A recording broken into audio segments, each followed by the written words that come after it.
cabai merah, ada cabai rawit, daun jeruk 2, daun salam 1, ini lengkuasnya 2, kecil-kecil aja. Ini bawang putih, kunyit, dan jahenya sedikit aja ya, karena kalau kebanyakan bisa buat gulai pahit. Bawang merah dan serai. Ini asam kandis. Kalau buat gulai ikan itu biasanya kami pakai asam kandis. Nah, ini harus ada satu lagi yang kurang, itu daun kunyit, karena di rumah stoknya nggak ada. Ini segini aja dulu.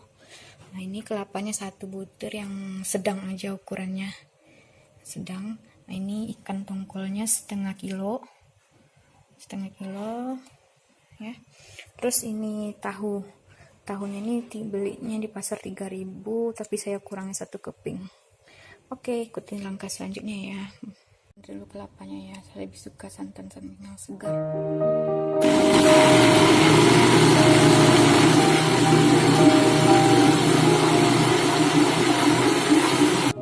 Sekarang kita blender bumbu-bumbunya. Ini menggunakan santan ya, santan yang udah diperas yang tadi, biar lebih enak.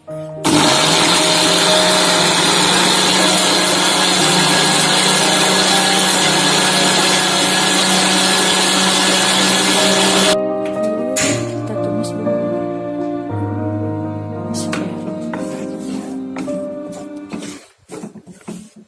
Ini jahenya dikeprek.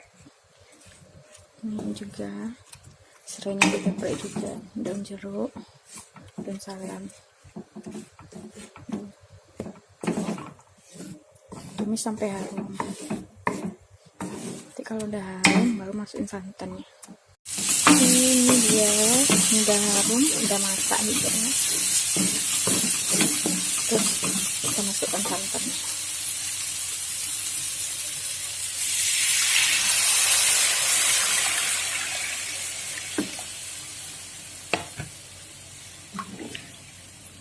Aduk-aduk terus ya, jangan sampai pecah santan, karena kalau pecah santan mengurangi rasanya.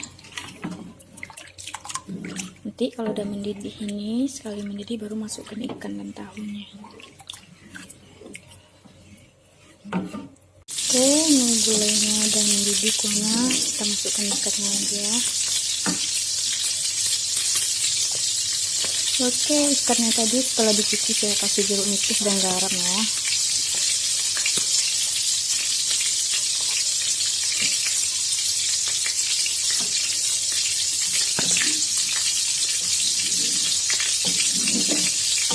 Nanti setelah ini baru masukkan tahunya. Lalu masukkan tahunya. Saya tahunya tidak digoreng, karena lebih suka yang begini, lebih empuk-empuk gitu. Kalau digoreng tuh agak apa ya, keras sih. Kan keras ya, apa namanya, kayak lenyap-lenyap. Nah, aduk terus sampai matang. Masukkan asam kandis tadi dan garam.